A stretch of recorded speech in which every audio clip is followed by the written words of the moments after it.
Good morning, family. Wednesday morning. Let's just jump right in. We've been talking about prayer, and in particular, in Matthew chapter 6, verse number 9, where Jesus says, "Hallowed be thy name." We've already looked at a number of other facets this week, and we're unpacking the significance of a holy God in our prayer life and how that impacts us as we go to that God in prayer. And what I've hoped to do is trying to give you some nuggets to really appreciate the significance of Jesus saying, "Hallowed be thy name." That name is the Father or the God that we go to.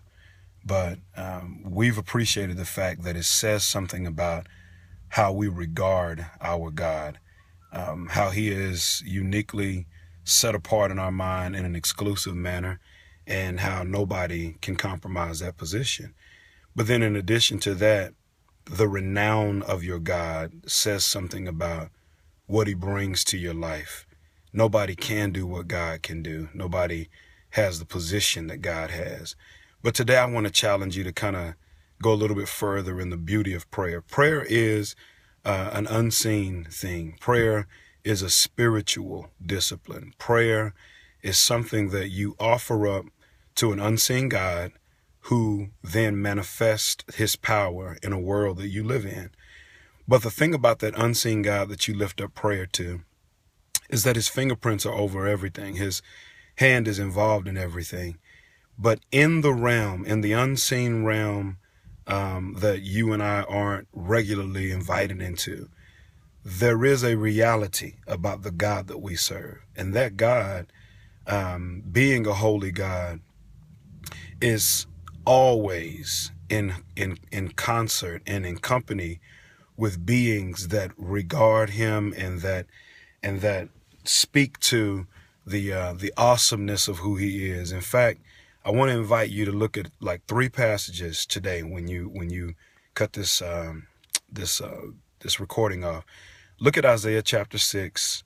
Look at Revelation chapter 5. And then also Revelation chapter 7. And here's the thought in a nutshell. Here's your challenge in a nutshell.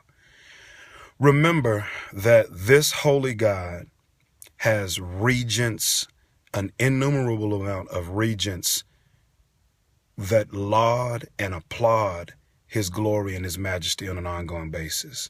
And that is absolutely remarkable. What that says to us is 3 things.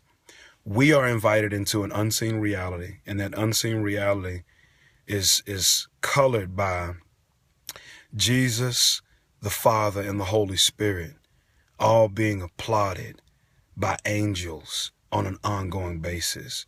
And those angels are announcing the holiness of God, the power of God, the might of God, the creative ability of God. And that ought to say something to you, because inasmuch as you may not be able to regularly see the hand of God involved in everything that you do, the reality is still there that God is being praised non-stop, all the time, night and day and night.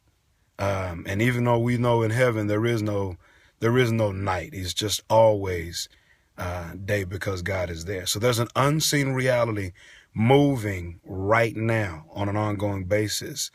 And that's who we speak to, the one who never sleeps, the one who never slumbers, the one who never gets tired, the one who never needs to take a break, the one who is ever reminded by an entourage, an innumerable amount of individuals praising his name. But not only is there an unseen reality, it's in an incomprehensible majesty. We can't imagine the beauty and the glory of what it means to be around the throne of God, and yet that's where our God is. So when you pray, you keep that in mind, that you're not just bending your knees and speaking into nothing. You are tapping into this unseen reality with incomprehensible majesty, and you're invited into the inner essence of it to talk to God, which helps you with number 3. This is an undeserved ability that people like you and people like me have the privilege of going into. It's awesome. I get invited into the beauty of heaven. I can't see it, but it's there. I can't hear it, but it's there. I get invited into the throne room of God, where around his throne are countless angels. Countless angels singing holy, talking about his power, talking about how worthy he is. And God lets me come there. And I get to come there to this holy God, set apart. I don't deserve to be there when I think about who I am. And yet, he invites me there and then asks me, what can I help you to do? That's your God. His holiness is amazing, because even though this God set in an unseen reality, this God covered with innumerable amount of angels all around him, this God inviting you into this undeserved ability, wants to be your God. So today when you pray, remember that about him. I'm going to pray for you, and I'm asking you to pray for me. And let's watch this holy God change things. Bless you.